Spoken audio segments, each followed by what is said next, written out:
चलिए अब पढ़ लेते हैं application number 2 of dimensional analysis. Application number 2 क्या है, जैसा कि मैं अभी बता भी चुका हूं जब मैं इंट्रोडक्शन दे रहा था, फिर से बता देता हूं। अगला एप्लीकेशन है, हमें एक फिजिकल क्वांटिटी का फॉर्मूला डिराइव करना होगा और ये बताया जाएगा कि वो कौन कौन सी फिजिकल क्वांटिटीज पे डिपेंड करता है।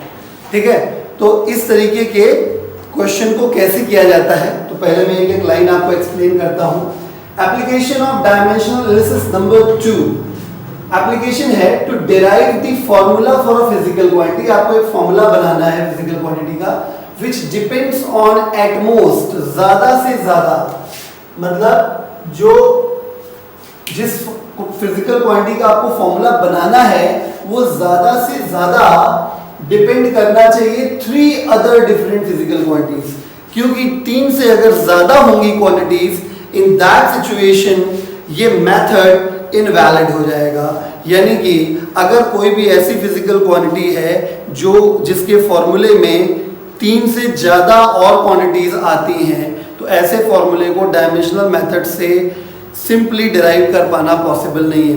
ध्यान रखिएगा, डायमेंशनल मेथड से पॉसिबल नहीं है, अदर मेथड से है। इसका मतलब आपको एक और लिमिटेशन मिल गया है यहाँ पे कि हम लोग एक ऐसा ही फॉर्मूला डिराइव कर सकते हैं जिसमें एक फिजिकल क्वांटिटी ज़्यादा से ज़्यादा 3 फिजिकल क्वांटिटी पे डिपेंड कर रही हो। अगर वो 3 से ज़्यादा पे डिपेंड कर रही है तो फिर ये फॉर्मूला, ये मेथड वैलिड नहीं रह जाएगा। ठीक है, तो चलिए हम लोग क्वेश्चन करते हैं। जैसा कि मैं कह ही चुका हूँ कि इस पूरे टॉपिक के दौरान कोई भी थ्योरी नहीं है आपके पास, तो आप डायरेक्टली सीखिए कैसे करना है। लिखा है कंसीडर अ सिंपल पेंडुलम, बड़ी लंबी लंबी लैंग्वेज लिखी होती है क्वेश्चन में डराने के लिए। आप टेंशन मत लो, केवल वो ढूंढो कि किसका फॉर्मूला बनाना है और ये ढूंढो कि वो किन किन पे डिपेंड करता है, बस। ठीक है, तो consider a simple pendulum having a bob attached to a string that oscillates under the action of force of gravity.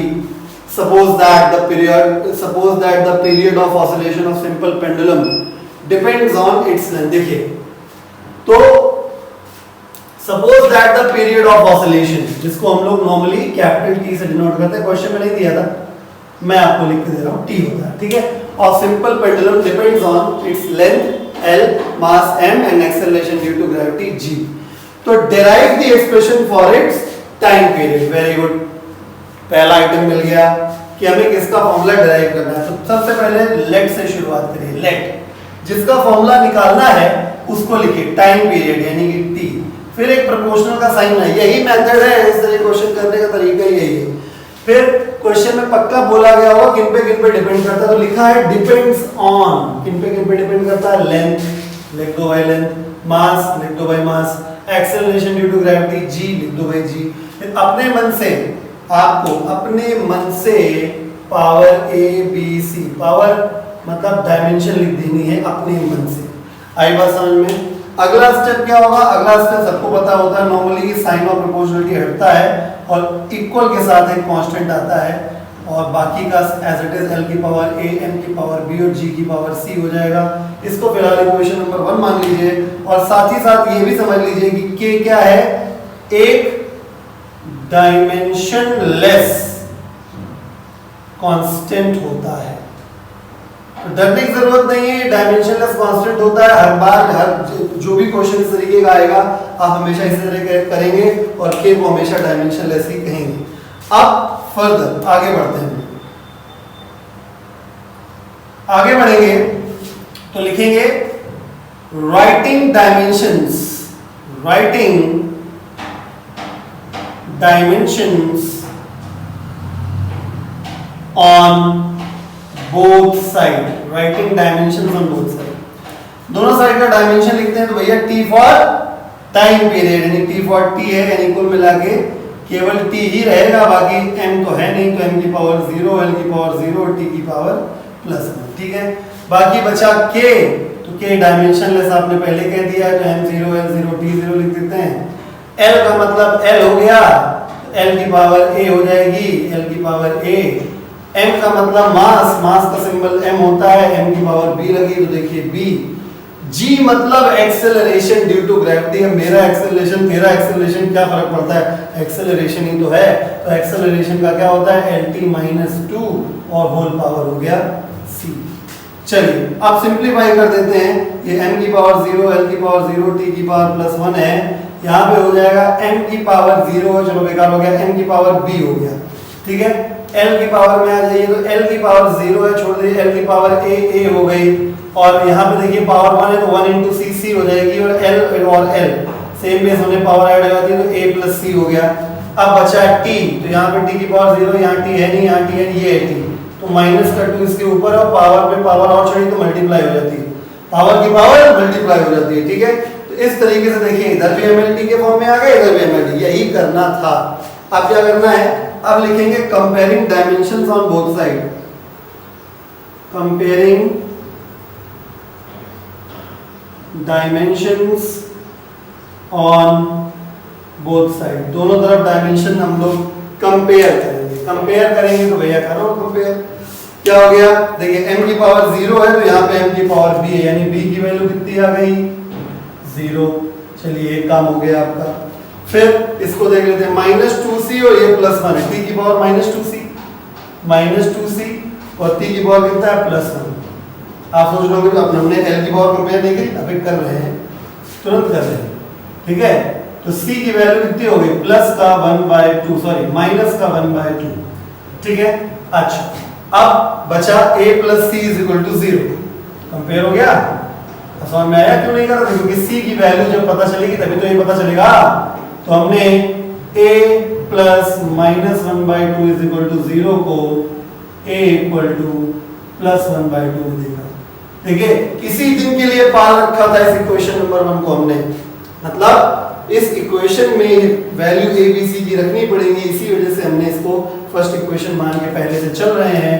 तो फ्रॉम फर्स्ट इक्वेशन हम वैल्यू रख देते हैं t = k, l की पावर a हो गया +1/2, m की पावर b की वैल्यू 0, और g की पावर c की पावर -1/2, m की power 0 is 1, so k l की पावर +1/2 और g को नीचे लेके आ जाएंगे तो g की पावर भी +1/2 हो जाएगी।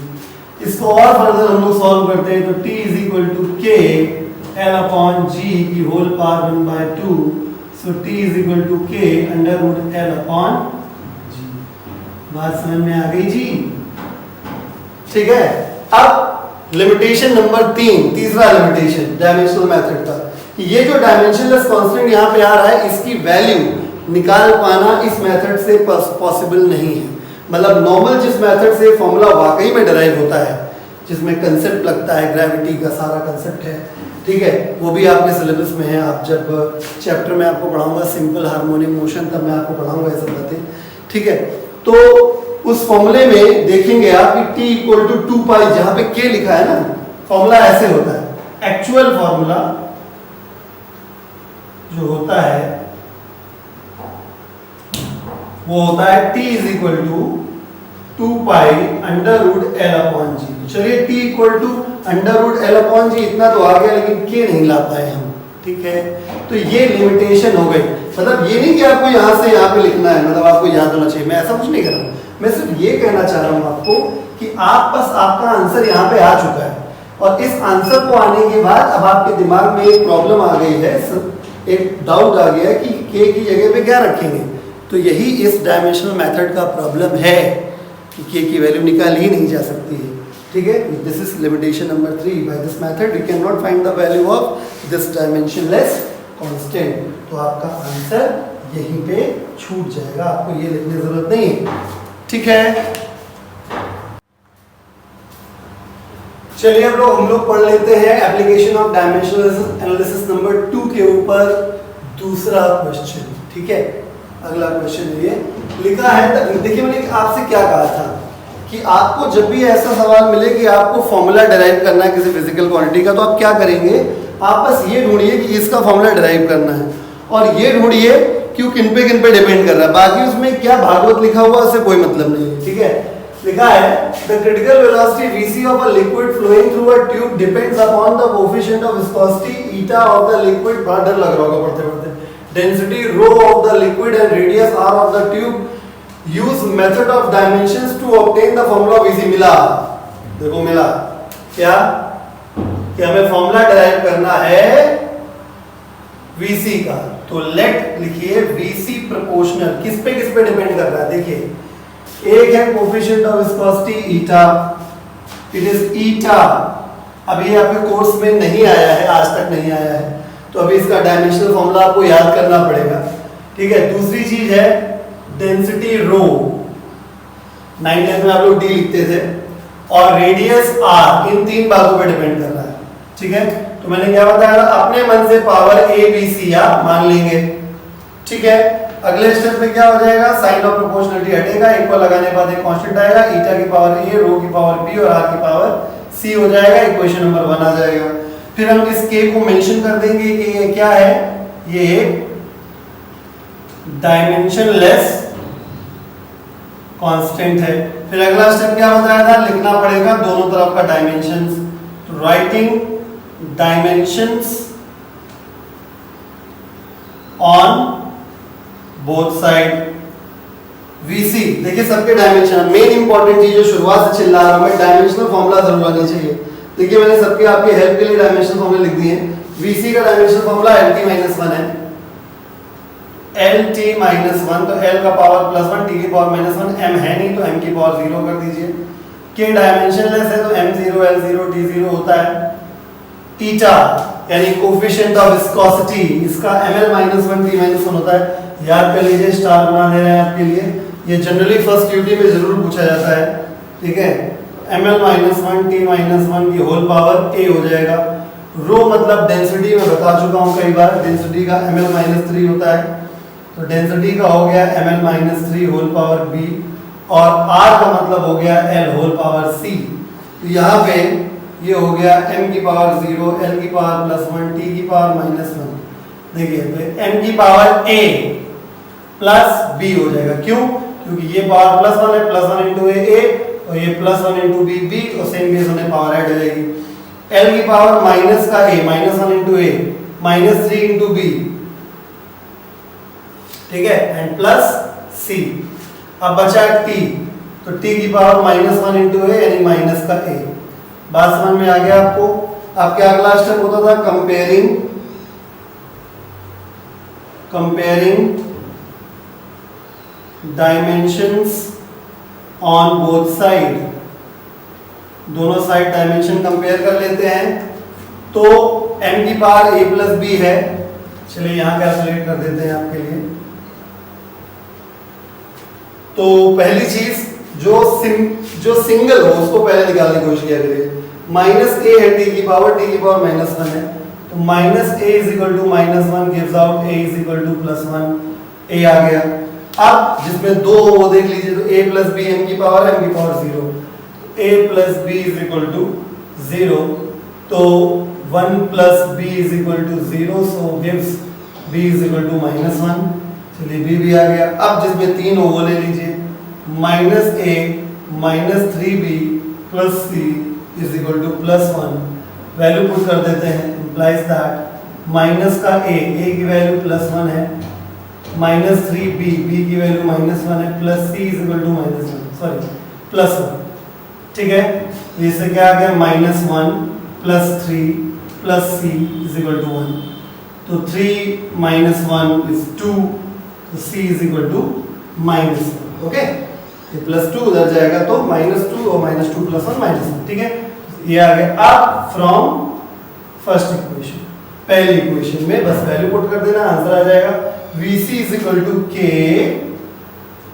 ईटा की पावर a की वैल्यू +1, रो की पावर b की वैल्यू -1, r की पावर c की पावर -1, यानी VC = K eta upon r × this is your final answer. ये थोड़ा डिफरेंट तरीके का क्वेश्चन है, ठीक है। मतलब करना वैसे ही है लेकिन थोड़ा सा उलझाता है सवाल, बड़ा भारी शब्द लिखे हुए हैं।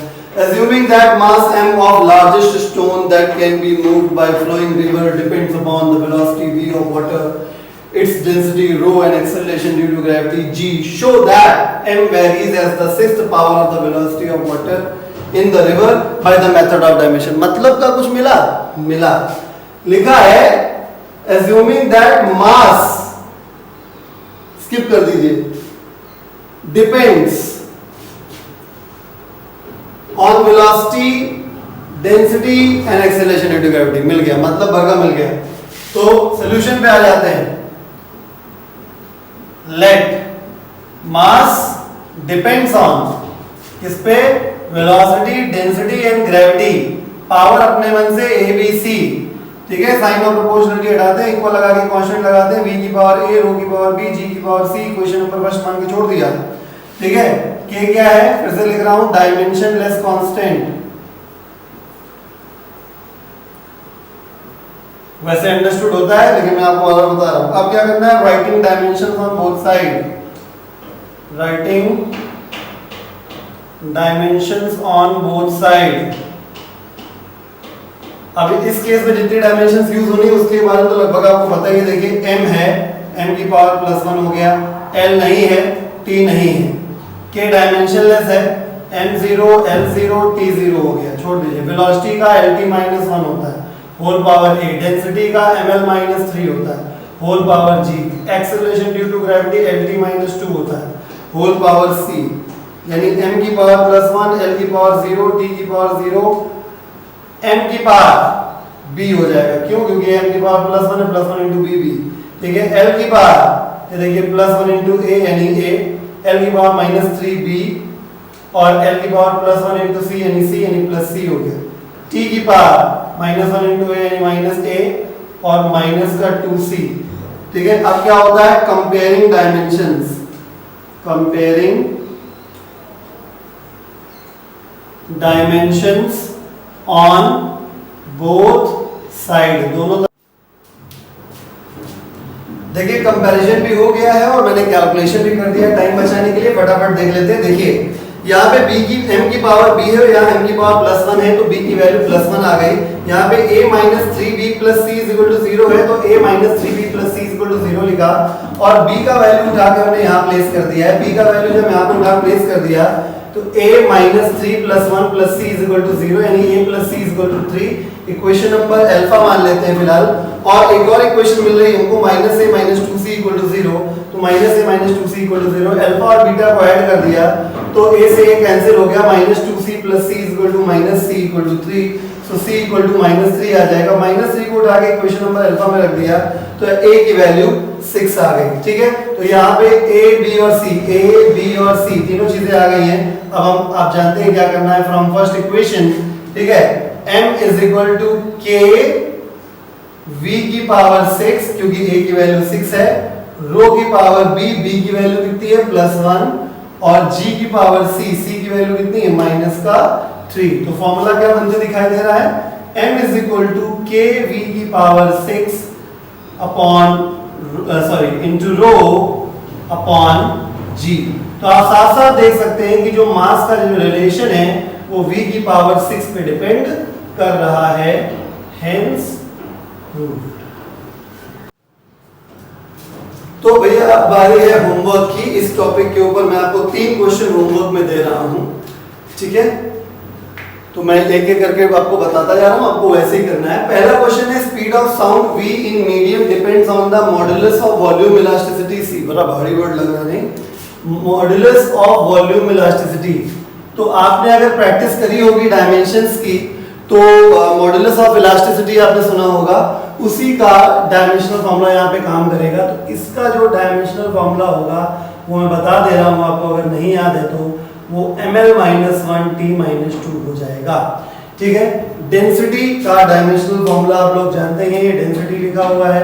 डेंसिटी का डायमेंशनल फॉर्मूला, ठीक है, ml-3 होता है।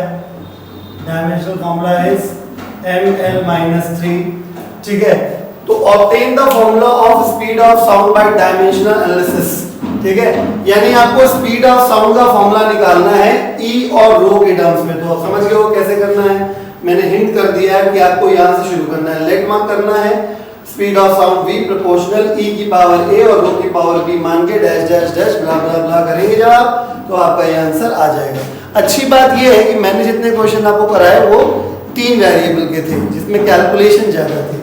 इनमें कैलकुलेशन इजी रहेगी, आपको करने में आसान रहेंगे, प्रैक्टिस करिएगा।